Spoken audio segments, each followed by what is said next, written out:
And so game week 15 is not quite in the books, but it's close enough that I know I am getting a green arrow as long as Mbeumo or Fernandes do nothing silly on Monday night and manage to remain on the field. And I know this because I already have one. I have already risen 100,000 places, and a large part of that is because for once the Nightmare's luck is in.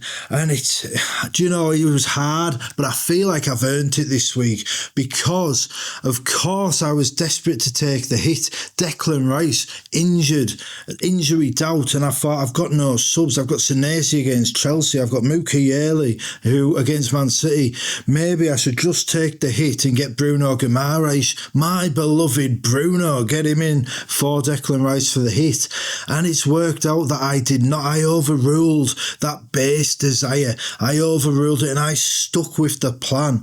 And I feel like I've been a bit rewarded for that because, yes, I did miss out on my beloved Bruno's Olympico 10 points. That beautiful curling corner into the back post. And it's like, how does he do it? How is this man doing this?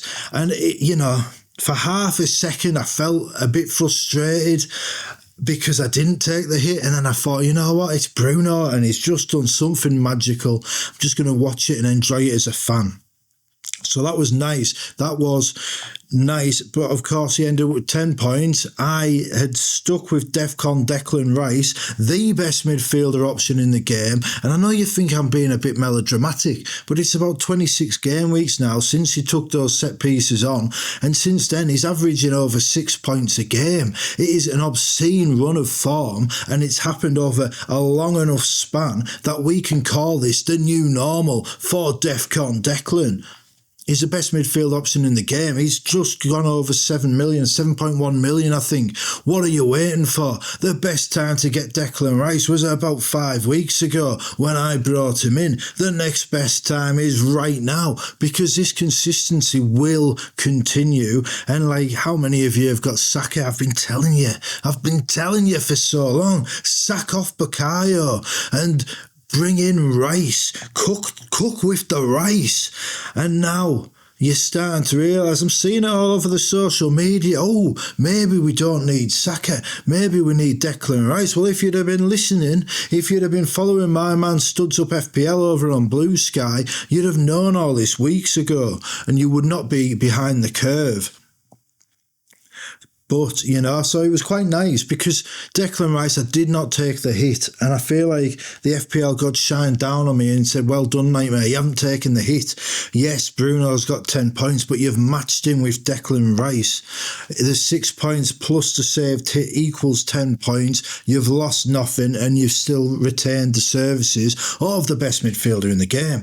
Now, of course, the other consideration for the hit was to bring in Big Dan Burn for Senesi. And again, I feel like I've been rewarded for my reticence to make that move and to hold back on the rank-killing transfer hit, because what I was worried about was Nico O'Reilly. Was he going to be benched? Was Declan Rice going to be benched? And if I didn't bring in Guimaraes, is perhaps Big Dan Burn the better option as cover for Senesi? Well, again, when Big Dan Burn went off, 6 points secured in the bank.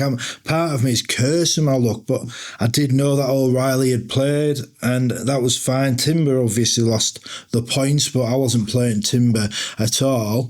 And then again, rewarded today because Daniel Munoz missed out for whatever reason, whether it was arrest or arrest, who knows, but it doesn't really matter because all I know is that I had Marco Senesi come off the bench, and instead of breaking even with a Big Dan Burn transfer for a hit, I'm 2 points ahead of the safety rank, and that is those 2 points I've gained by keeping Senesi rather than bringing back Dan Burn. And I feel a bit vindicated here because Everyone mocked me when I took Dan Burn out and kept Senesi. Why are you keeping Senesi? Why are you keeping Senesi? And really, this is one for the analytics crowd. I am doing the big analytics versus instinct, and my emotions were telling me, keep big Dan Burn. Keep the big man, the pride of Northumberland, the freedom of Blythe bestowed upon him. Keep him in because he's your favourite player. And I gave the data a chance. I gave that cold, hard logic and reason a chance. And yes, Dan Burn got the assist last week. Yes, he got one the week before. But for my team, with Munoz, with Timber, with O'Reilly, he wasn't getting in the team. He was going to be on the bench. So those 10 points over 2 weeks would have been on my bench. They would not have counted. This week is when I needed it.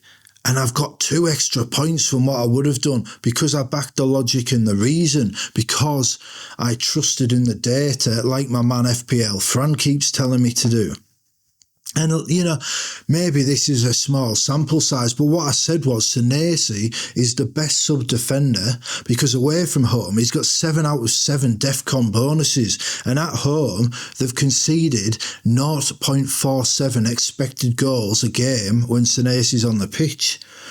And thus it has proven when Senesi's on the pitch and they go and keep a clean sheet against your men Chelsea. Everyone expected Chelsea to run riot. Bournemouth been abysmal defensively, but the data has been on the side. The data has been on Senesi's side. And yes, they've had bad form, but like my man Roberto the Ghost says, form is temporary, but class is permanent. And Senesi is at the top of the class right now with those 8 points coming off my bench, giving me that boost 100,000 places up the rankings. Apart from that, Nico O'Reilly, very nice. Thiago and Voltemada, a bit of a disappointment, I can't lie. I mean, Thiago is what it is. It doesn't, not the end of the world. But Voltemada, I mean, this is a problem because he looks crap. And I hate saying it because he's such a classy player. But as an FPL option, it's not what you want to see. Yeah, he gets 2 chances and he scores one of them. Yeah, when he gets the chances, he looks good. When he gets the ball, he looks good, but he's so isolated. Like, we've got all these skillful players around him, and it's almost like he's peripheral to the action. Like, you've got, like this weekend, we had Alanga, we had Gordon, we had Willock, we had Ramsey, and then we had Miley, we had Guimaraes, we had Harvey Barnes, I think, came off the bench. All these players, Livramento overlapping, Lewis Hall overlapping, all these seagulls swarming around, and Voltemada was the statue none of them could shit on. And I just don't know what is going on. I don't know why they're not giving him the ball. I don't know if it's because they're still adjusting to his style. But, like, Witter came on and then suddenly they started putting the crosses in. And it's like, well, why aren't you doing that for the 6'6" German? I just didn't get it. But it's just, I just don't think he's an option. Now Witter is back as well. He's going to eat into his minutes. And, I mean, I think Witter looked good. I know he's just very raw. Yeah, he overhit the cross. Yes, he overhit a pass, but he looked sharp to me. A lot sharper than I expected. Voltemada is going to lose minutes. And that's not necessarily a bad thing because in 3 games he's come off early before the Burnley match. He'd scored in 2 of them and one of those goals was against Arsenal, so he can do it. Maybe the reduced minutes. Maybe he's been conserving himself a bit with this guaranteed 90 so that, because he was the only striker, Anthony Gordon's a winger really, Will Osula has been out. Maybe now, with Witter back, your man Voltemada is going to be able to go, hell for leather knowing that Witter can come on. Pardon me. I don't know. But I'm not going to get rid of him this week, I don't think. I'm going to give him the derby because I just, for all we talk of logic and reason, you can't tell me to take out a Newcastle striker before a game against Sunderland. Shola Amiobi was useless for Newcastle, but he was the Mackham slayer. And maybe Voltemada. Maybe Voltemada could be the new Mackham Slater. We'll have to see. But I'm not taking him out. And in fact, I am considering the transfer of Bruno Guimaraes. And if I hadn't, dozed off on my work bed last night before the 1:30 deadline, I might even have made the move already. I am looking at Mbeumo to Bruno Guimaraes. But and like I saw the prices were rising. This is going to be a 0.2 million swing, and I thought I need to get on this. I need to get on it fast, and then I missed it, and then I realised I didn't lose anything on Mbeumo because I've gained like 0.5 million on him. So now I'm still going to gain 0.2 million if I sell him. And I just can't see. I think Guimaraes probably will rise again, but I don't know if he'll do it in the next day or two. So I feel like I can hold off on that and just think a bit deeper. I'm not convinced double Newcastle attack against Sunderland is the best move. I can't call the derby. Normally I can, but I just can't because Sunderland have been poor. They've been really poor recently, and maybe that's a bit harsh, but they're not at the levels they were, but they will be up for this game. But sometimes being too emotional about a football match plays, into the opposition's hands. Sometimes in a highly emotional environment, it's those that keep calm that win it all. If you can keep your head while all others around are losing theirs, then you will be a man, my son. And, can Newcastle keep the heads? I don't know. And that is partly why I am weighing up not making any transfers and instead deploying the free hit. Because I'll tell you why. I'll tell you why I am planning the free hit next week. Oh, but before I do, I'm just going to go back because Foden and Haaland are interesting. Can't believe I nearly forgot them. It's bloody typical. It's bloody typical that I go against Haaland and the people I get match him. And then the weeks I stay with him, he blanks. But the weeks I go against, but in those weeks, the other options absolutely smash it, It's like, was it 2 weeks ago, last weekend? It all moves so fast nowadays. I didn't captain Bruno, 11 points. Captain Bruno, 2 points. Haven't captained him this week. Haaland, 2 points. Who knows what Fernandes is going to get? But whatever he gets is a bonus for me because of his expected ownership. And I still hope he goes big because that'll mean he is a captaincy option in the future. And I do have a new strategy I'm weighing up. And I think I'm just going to captain against Haaland every week. And I know you're thinking, bloody hell, Nightmare, this is a bit reactionary. Bloody hell, Nightmare, he's had another quiet game. And you're thinking, oh, let's just never captain him again. But this is the thing I'm considering.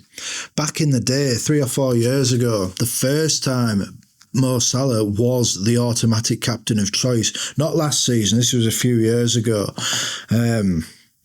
Everyone was captaining him every week, and my mate, Stone Cold Stephen Levins, he was right at the bottom of the League of Gentlemen. I think he might have been dead last. And then he just goes, do you know what it is? I'm not captaining Salah. This is like game week 9 or game week 10. I'm not captaining Salah ever again this season, he said. And I'm like, oh, you're mad. He's smashing it every week. The expected ownership is so much. And he goes, I don't know what expected ownership means because I just pick the players I like, but he goes, well, what's the point in captaining him if everybody else is captaining him? Because you either score the same as everybody else or there's nothing to gain. And I get that. I do. Yeah, you mitigate the damage. But why does there have to be damage every week? Haaland has never been the top scorer of the game week as far as I'm aware.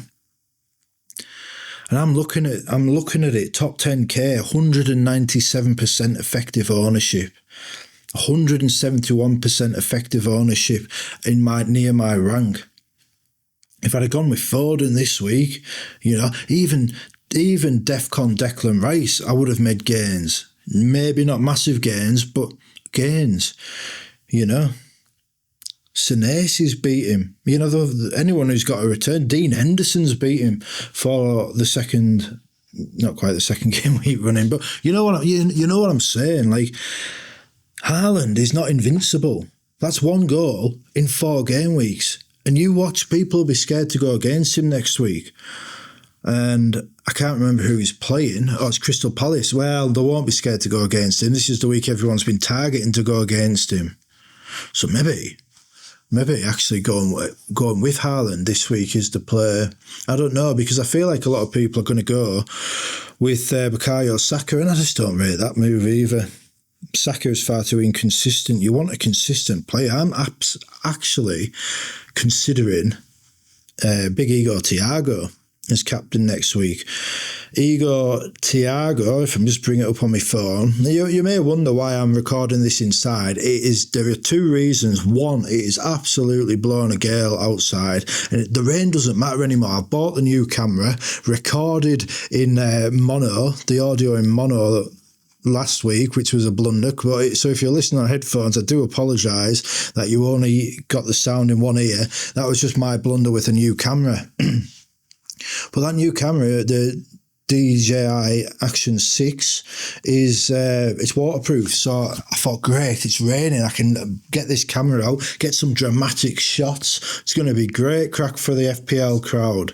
They're going to love it. Like, oh, who goes out in the driving rain to make videos? But do you know what the problem is? It's absolutely blowing a gale. It's like 40 kilometres an hour, the wind.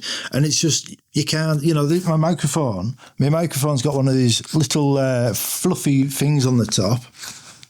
And that's great. That'll stop a lot of the wind. But even in these conditions, it's not going to stop all of it. And you just don't want that crackling on the audio. So that's one reason I am recording inside the house. The other is because I had a Chinese takeaway on Friday night, and I think I've gone through about 3 rolls of toilet paper since then, and I daren't leave the house. Oh, typical. More than you needed to know, but yes, my toilet is filled with the remnants of my FPL season. It's not been a fun couple of days, It hasn't, and I feel a bit worn out. I feel a bit woozy, but it is what it is.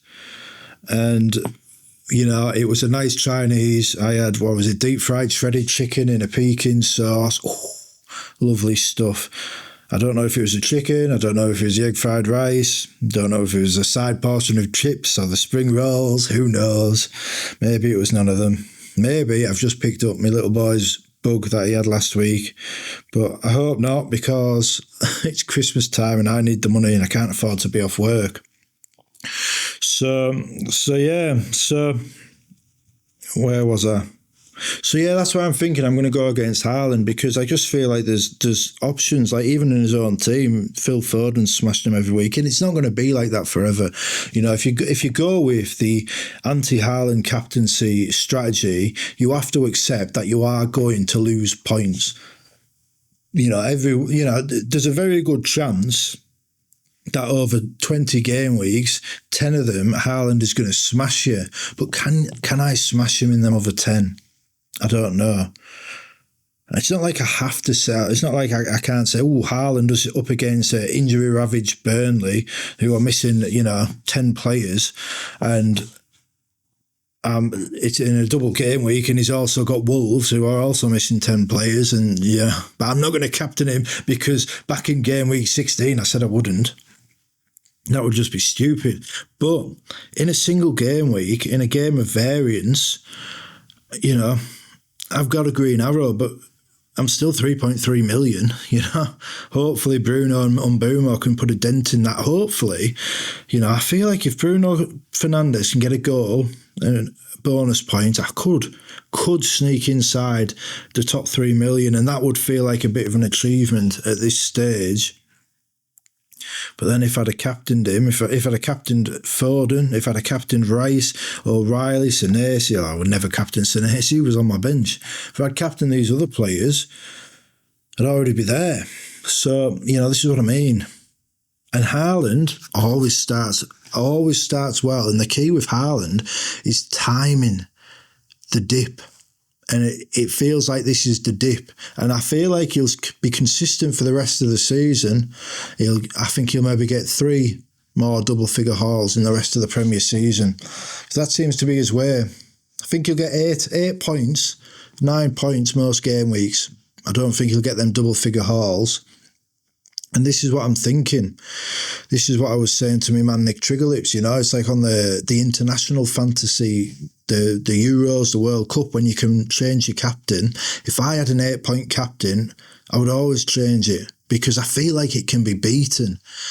And I feel like a 1 goal a week Haaland every week, I feel he can be beaten. It's just, do I back myself to find the player? Now, one strategy could well be to target the weaker teams. The teams that concede goals every week, your Burnleys, your Wolves, your Liverpools, let's get Danny Welbeck in next week and bask in that brace against old man Van Dijk, the rich man's Anderson. Liverpool are... What is going on there? I shouldn't talk about it, but all I'm going to say is you can't, celebrate Alexander Isak acting the way he did in the summer and rewarding him with a £300,000 a week contract and a £125 million transfer, and then be surprised when your star players who are already at the club act the same way, because you have already shown that behaviour is what you value in footballers by doing what you did with Alexander Isak this summer. So I have no sympathy for Liverpool. Quite frankly, I have no sympathy for Mo Salah. And I have no sympathy for Arne Slot either, because, what is this power play stuff he's trying, You can at least be decent with someone if you are not going to, trying to remember who it was. England manager came in, was it... Southgate came in, got rid of Rooney. I think I might be misremembering. It might be Steve McLaren and Beckham I'm thinking of. Just got rid. Maybe it was both of them. And it's like, fair enough, you don't have to pick them. But when these are distinguished players who have proven effective performance over many, many years, these are icons, these are legends, why aren't you treating them with respect? What message does it send to the rest of the squad if you will mistreat someone like Mo Salah? What is Curtis Jones going to be sat there doing, thinking, oh, well, if he can do that to Salah, what's he going to do to me? Now, if it was me, I'd get rid of Slot. I mean, I've been saying it since the pre-season. I captained Anthony Gordon in game week 2 because it was clear to me what Liverpool, the decline was there. Ever since that cup final, Mo Salah's been done. He has been done. Tino Livramento stopped him, and he's never been the same since. And that goes for Liverpool as a club. It was people thought they'd switched off because the title was won. But in reality, that squad's race was run, and they just got away with everybody else being that little bit off the pace, just enough that they managed to cinch the title. And I'm not taking anything away from the title. What Slot did last year, you can be revisionist and say, oh, he was lucky and whatnot. Whatever the circumstances, to win the Premier League in your debut season, taking over from such an iconic manager like Jurgen Klopp is a phenomenal achievement. But so was Roberto Di Matteo winning the Champions League for Chelsea. And, Chelsea had got rid of him by Christmas, and I feel like Liverpool need to do it with Slot, because you can't be treating players like that. You just can't. And Liverpool have reaped what they sowed in the summer. But now it's time for me to talk about next week, and it's an interesting one because everyone's got the 5 free transfers, and I'm seeing people move, and I've seen people make 3 transfers, 4 transfers, and it's interesting to me because now suddenly 3 weeks ago everyone was saying I was stupid for all these mass overhauls, but now here's me, the nightmare, being the one waiting. And just everyone seems to be bringing in players I have, so I'm not in any rush to, I do feel like I want a defender, but what I'm thinking, maybe if Senesi is out, that would be handy, because longer term, because I could just get rid of him. Maybe even bring back Big Dan Burn, and, it was a close call. And if the one that won that is out, why not just bring back the one who was so close? Well, part of it is because I'd rather have Lewis Hall, but Mark Gahey, what is going on with Gahey? Like, it's a shame he's against Man City, because otherwise he'd be in my squad already. I will go triple Palace defence. I mean, you can see my squad. I will go triple Palace defence, maybe even in game week 17. I have no fear. Gahey probably won't be there come February. But Senesi to Gahey could be my move. If I decide against Big Dan Burn, and I need to weigh it up because Newcastle have some good fixtures from about 18 or 19. I think they've got, Burnley, Wolves, Leeds within 4 game weeks from 19 or something like that. And I just think that would be a good time to have like a Dan Burn or maybe even a Lewis Hall if he cements his place. So maybe I'll wait, but Gahey in the short term maybe. I know the fixtures turn in a little while. Game week 20, you've got Newcastle, then it's Aston Villa in 21 and then Chelsea in 23. I actually don't think they're bad fixtures. I mean, I just don't. I feel like I'm going to go with triple Palace defence, even if it means no Big Dan Burn. But then it's who do I drop? I don't really want a rotation. This is the thing. I want obvious subs. That's why I have Sean Longstaff. That's why I have Mookie Early. Because I want obvious subs. So I don't have these deliberations. But no, triple Palace defence. I just don't know how they keep doing it. I don't know how these defenders keep getting the points. I mean, even today, Munoz has got me 8 points. He's got some people 16 points, which is just phenomenal, really. I mean, I'm looking at that, thinking Longstaff to Dewsbury Hall seems quite an obvious one, 0.4 million in the bank. But then, do you want to play with a 16-point potential on your bench? I'm not sure I do. What I was considering the most was Brian Mbeumo to Bruno Guimaraes. And yes, it is a reactionary thing, but it's also because I don't want to be watching my beloved Bruno scoring goals like that Olympico corner and feeling even a tinge of regret. So that's it, especially with the derby. It's a big match. And I just don't know. I just don't know what to do. But what I do want to do is save most of my transfers. I am only going to permit myself 2 transfers at most, and ideally only 1. And if Munoz is out, that's perfect. Even if he's a doubt, it's perfect because I can just do Senesi to Burn and go with, Burn, Timber and O'Reilly.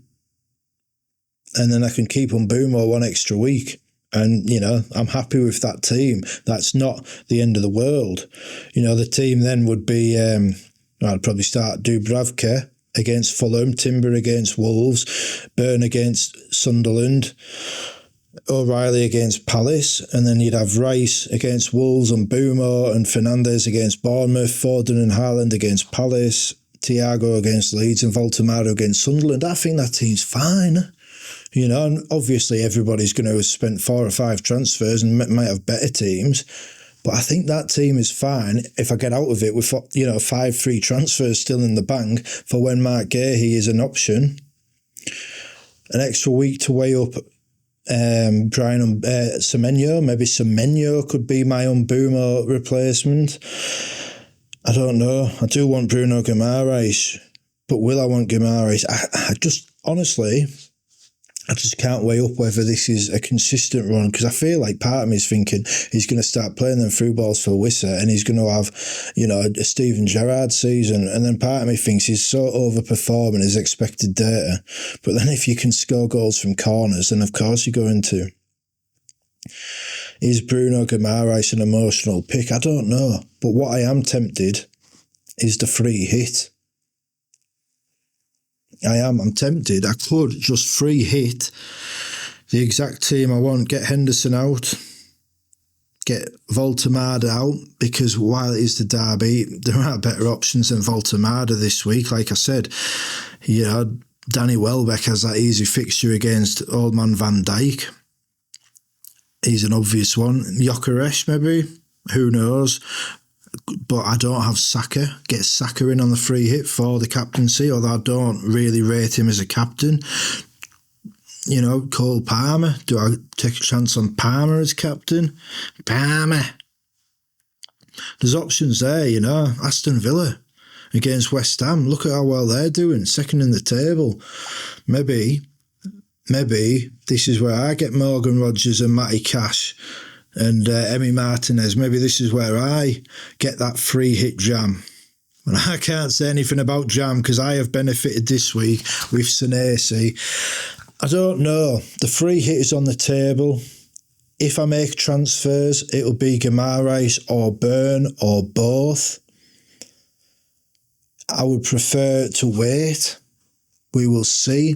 I don't know if I'm going to do a proper preview video, which is crazy as a YouTuber, because there's a chance I'm playing my free hit and I'm not doing a free hit draft video. I might do. But what I've done, this is what's coming up this week.